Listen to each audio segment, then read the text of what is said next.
2020 taught us anything, it's that in the darkest times, the brightest examples of community spirit shine out. And there are no better places to find community spirit than within businesses that are owned and run by the communities themselves. Community businesses have been at the heart of the response to the pandemic in rural communities, and we've seen them do that in 5 distinct ways. First of all, we've seen them support local businesses in the broader re-localisation of supply chains. Second and thirdly, we've seen them support people through the creation of employment opportunities and volunteering. Fourthly, we've seen the introduction of digital technologies to enhance and adapt the businesses and services that they're offering. And finally, we've seen the inclusion of environmentally friendly initiatives. And it's these 5 things that will be key to the recovery of rural communities. Cleta, a community shop and cafe near the North Welsh coast, had only 1 paid member of staff when it was opened in 2013.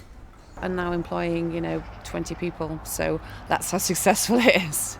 We encourage youngsters to come and volunteer, and they come in after school and they help clean down the cafe. I've seen some real good results here of people that have volunteered here from 13 and they've managed to get jobs, full-time jobs. So seeing that is quite rewarding, That's going to come to £14.63. Mae Cleta wedi helpu fi gan trwy gweithgareddau o just dod yn fwy hawsach I siarad I pobl ac I gweud pethau iddynt. Just I helpu I pwysio chi ymlaen. The amount of training or that they get off an assortment of different people from different fields and walks in life is amazing. £12.3, please. Workways is a scheme we've worked with where people have come in and volunteered. They might have had depression, and it's just really trying to return them back into the workforce. And it's really fulfilling, as not just for me as a member of staff, but I think as the volunteers as well, when they see someone that have developed or has grown again back into a confident person. Nestled at the edge of Loch Lomond and the Trossachs National Park in Scotland, Gartmore has taken community ownership to a new level. We're in a fairly unique village where all the assets are community owned. Church, play park, in front of me here the Gartmore Village Hall, and now Village Shop, 23 years in community ownership. And then the jigsaw is complete. The Black Bull was bought just a year ago and is now in community ownership.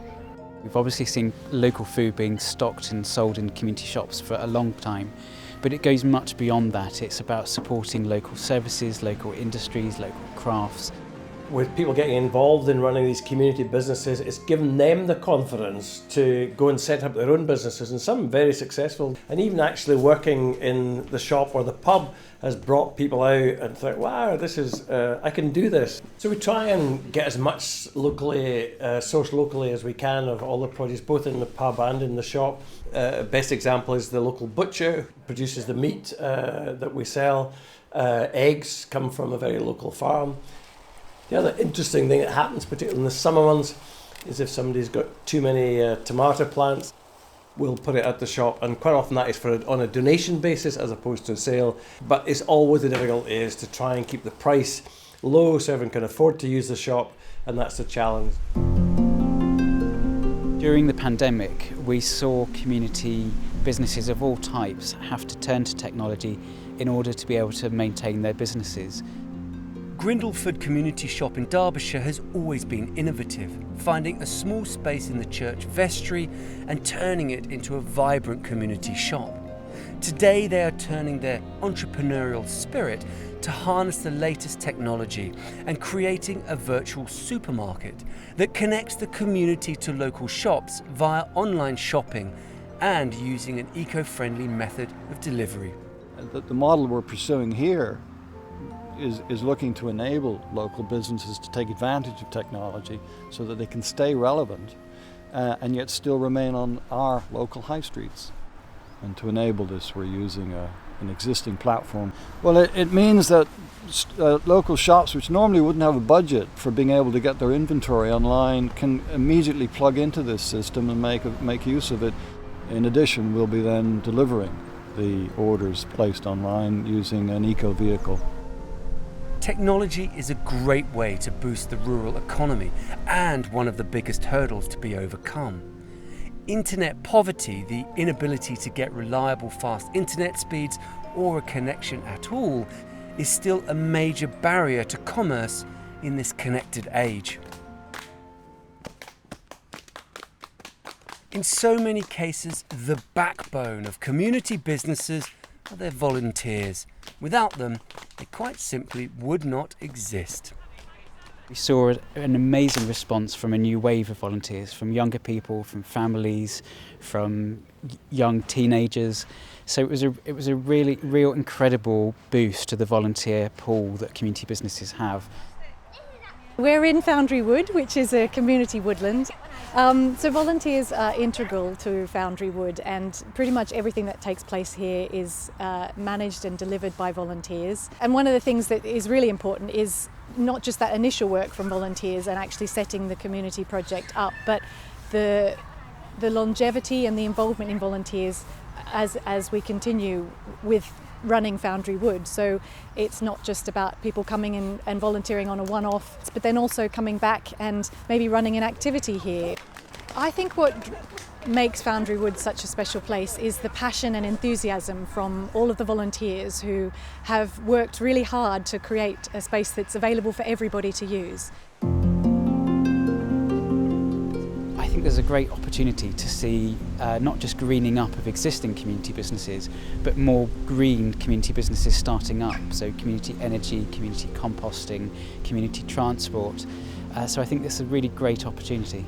So the heart of what we do at Fordhall is really trying to rebuild people's connections to soil, to nature and to space and to place. Some examples include our compost toilets. We have 2 of them. All of our buildings are built ecologically, lots of natural materials. So we have a huge number of different activities that we run at the farm, and that list is evolving and changing all the time to make sure that we're trying to utilise the land here as much as possible to provide those opportunities and those experiences for our local community. We farm very extensively here at Fordhall. Our livestock are outdoors right throughout the year. It's a very low impact way of farming, and the only way that we can continue to survive as a working farm working in that way is by selling our produce direct to our community, and that relies on us having close connections to our community. Through the stories we've heard and the people we've met, the energy, vision and flexibility of community businesses to rise and meet the challenges of today and tomorrow is clear. These examples of triumph over adversity, of innovation, diversity, flexibility and creativity inspire a vision for how Britain's rural economy can and will recover. And it will surely do so with more community spirit and more community businesses than ever before.